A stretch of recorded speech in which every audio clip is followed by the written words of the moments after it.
Baik anak-anak semuanya, Bapak akan kembali menjelaskan tentang rangkaian percabang atau hukum Kirchhoff 1 ya. Nah, anak-anak bisa lihat di sini, ini contoh gambar rangkaian percabangan ya.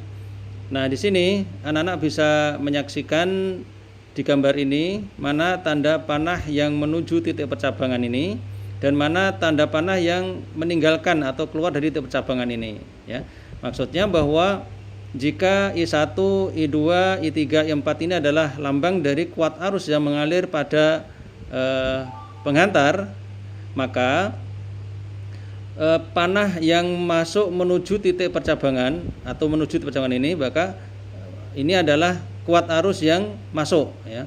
Sedangkan panah yang meninggalkan titik percabangan ini, maka ini adalah kuat arus yang keluar. Jadi di sini maka kita lihat bahwa kuat arus yang menuju titik percabangan atau yang masuk itu adalah I1 dan I4. Sedangkan yang kuat arus yang keluar atau meninggal titik percabangan adalah I2 dan I3.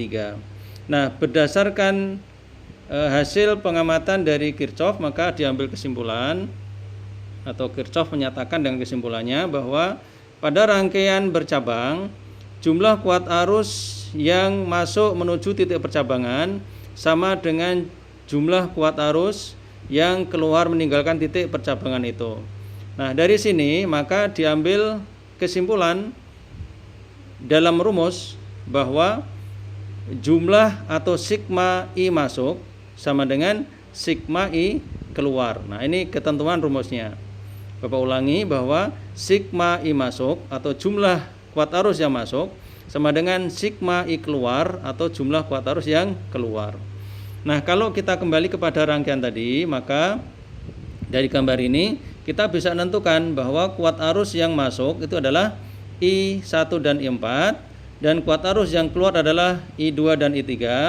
Maka berdasarkan rumus tadi kita bisa menetapkan bahwa dari rangkaian ini maka rumusnya adalah sigma I1 ditambah I4 sama dengan sigma I2 tambah I3. Nah, oke, yang masuk dengan yang keluar nilainya sama. Nah, sekarang kita masuk ke contoh soal. Misalnya ini ada rangkaian seperti ini ya. Nah, anak-anak bisa mengamati mana yang panahnya meninggalkan titik percabangan dan menuju titik percabangan. Yang meninggalkan berarti kuat arus yang keluar dan yang menuju berarti kuat arus yang masuk gitu ya. Maka jika nilai I1 2 ampere, I2 3,5 ampere, I3 sama dengan berapa ditanyakan. Nah, I4 4 ampere, maka besar nilai I3 ini bisa kita menghitungnya ya.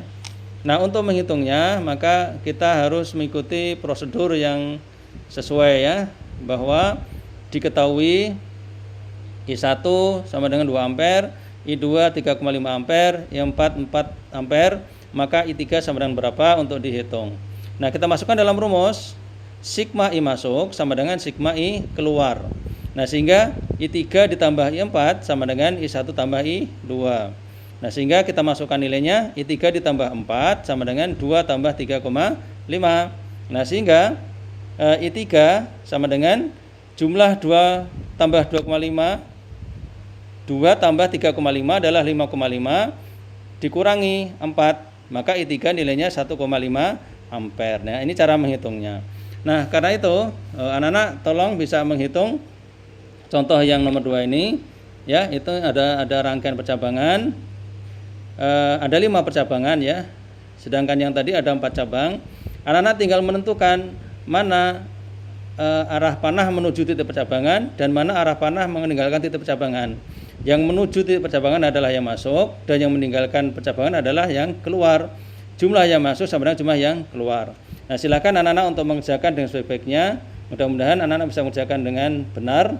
Berarti kalau sudah benar, anak-anak sudah memahami cara menyelesaikan soal pada rangkaian percabangan ini. Selamat mengerjakan.